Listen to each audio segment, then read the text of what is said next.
E um estudo da Associação Internacional de Alzheimer revelou que o número de pessoas que sofrem com a doença vai dobrar nas próximas 2 décadas, nos próximos 20 anos.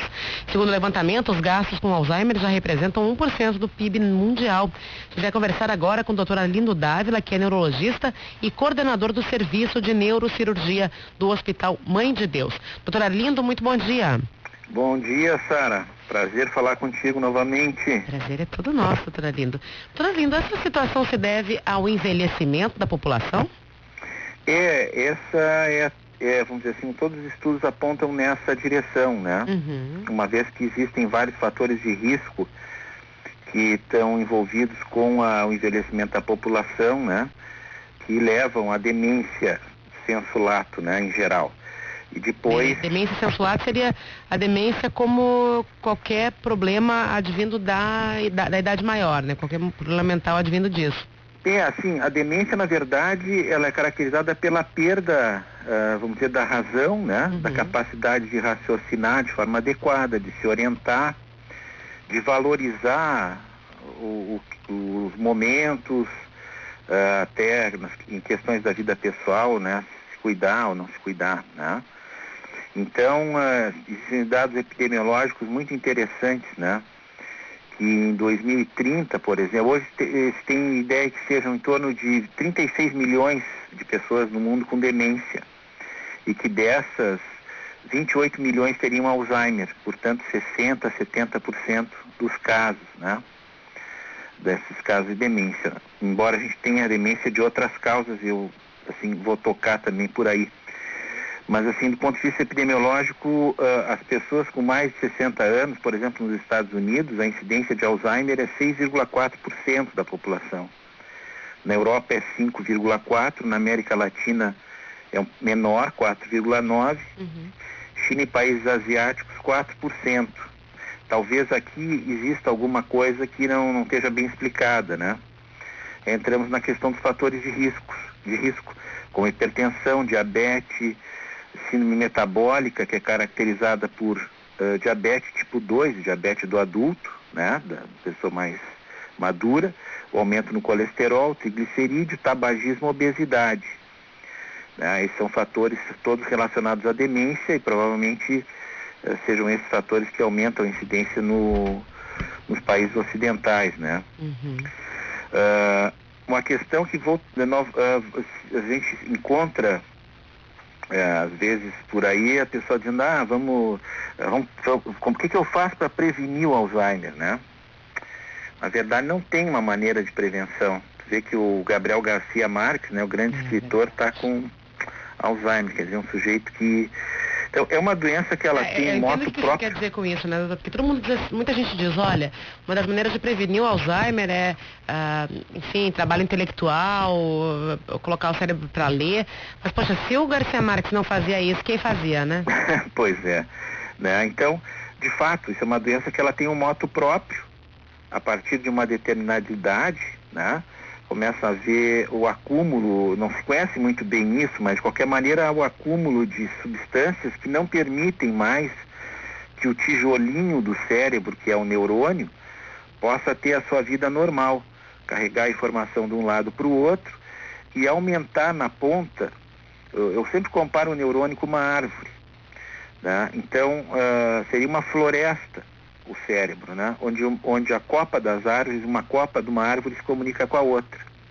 Então, na medida em que vai havendo essa perda dessa capacidade da seiva circular, vai havendo a perda de uma árvore aqui, outra ali, e daqui um pouquinho uma não se comunica com a outra, né? O que provoca, então, os sintomas da demência e do Alzheimer, né?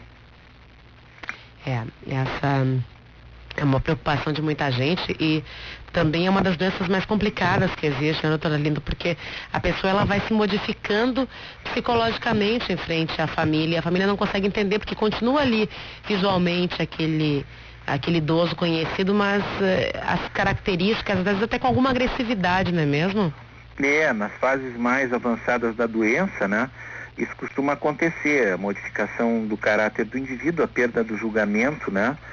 Então eles perdem a capacidade, a gente enfrenta situações, às vezes as pessoas não se dão conta do avanço da doença. Quando viu, o paciente já comprometeu a família do ponto de vista econômico, né?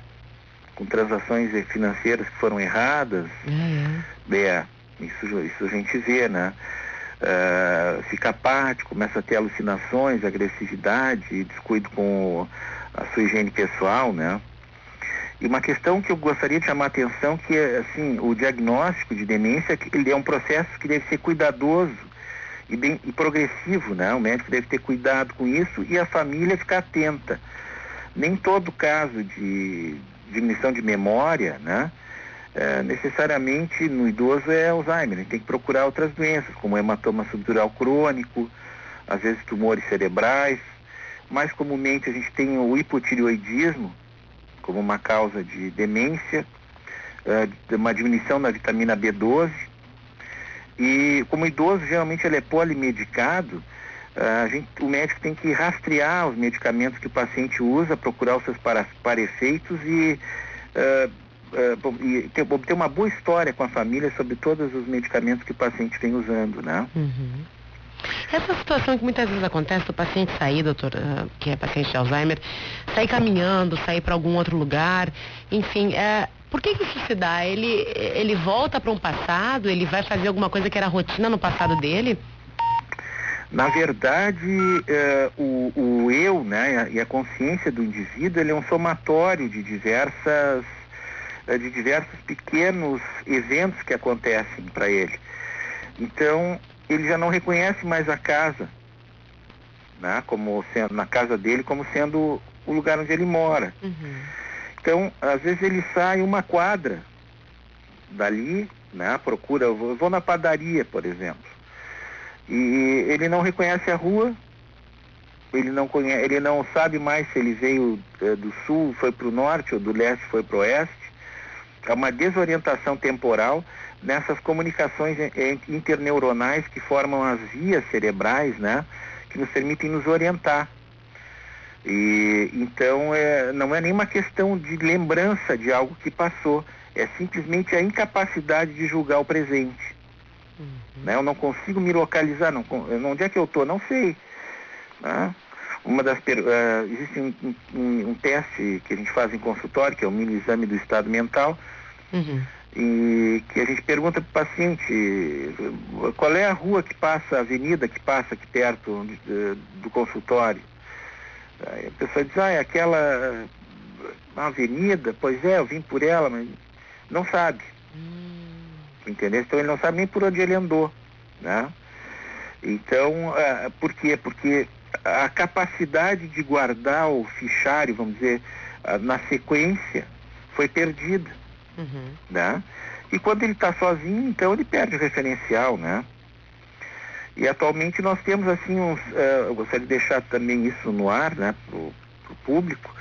São 10 sinais que a gente poderia, por favor, que a Associação de Alzheimer coloca, mas eu não gosto de ser alarmista, isso simplesmente a gente tem que analisar isso de forma adequada, mas assim, obviamente a diminuição de memória, né? O segundo é a dificuldade em tarefas familiares cotidianas que o indivíduo costumava realizar. Um fator interessante no Alzheimer e preponderante é a questão da linguagem, né? O indivíduo vai perdendo a capacidade de nomear objetos, pessoas, e muitas vezes não está relacionado só à memória, mas à incapacidade de nomear mesmo, uhum, né? Ou seja, ele perde, ele sabe do que se trata, mas ele esqueceu o nome que aquele objeto tem.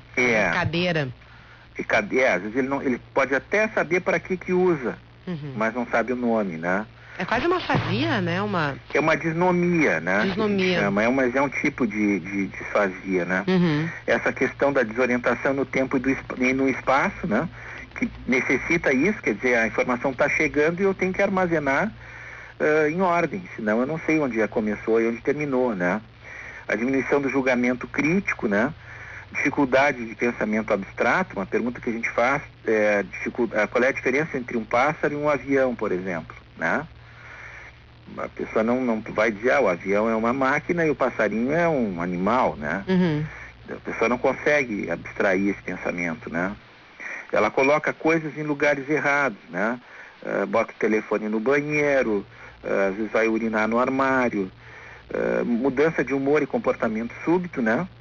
Alterações na personalidade e às vezes simplesmente perda de iniciativa, né? Começa com uma perda de iniciativa e isso, a pessoa, isso é depressão, né? Embora 40%, 50% dos pacientes com Alzheimer também tenham depressão, mas isso não pode ser levado pura e simplesmente nessa questão da depressão, né? Uma característica interessante também desses pacientes das famílias é a negação inicial do paciente à doença.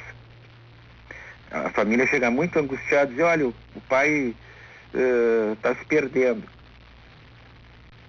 Está se perdendo. Está se perdendo na rua, claro. Ele sai e não sabe voltar.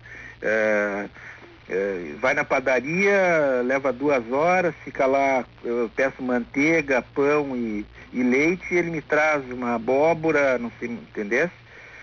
Então, e o paciente não aceita isso. Isso realmente leva a um conflito familiar que o médico pode auxiliar. Porque não adianta contrariar, a família fica angustiada e quer negar também o fato, né? Então, a gente deve ter, o médico serve, procurar atendimento médico também serve nesse sentido, né? Para tentar aos poucos fazer esse indivíduo se dar conta da sua limitação, né?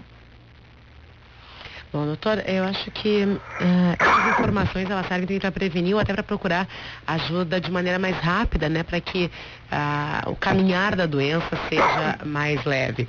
Doutor Arlindo Dávila, que é neurologista e coordenador do Serviço de Neurocirurgia do Hospital Mãe de Deus. Muito obrigado pela sua participação aqui conosco. Um grande abraço. Sara, é sempre um prazer estar aí contigo e teus ouvintes. Muito obrigado. Um abraço para ti. Grande abraço. Tchau.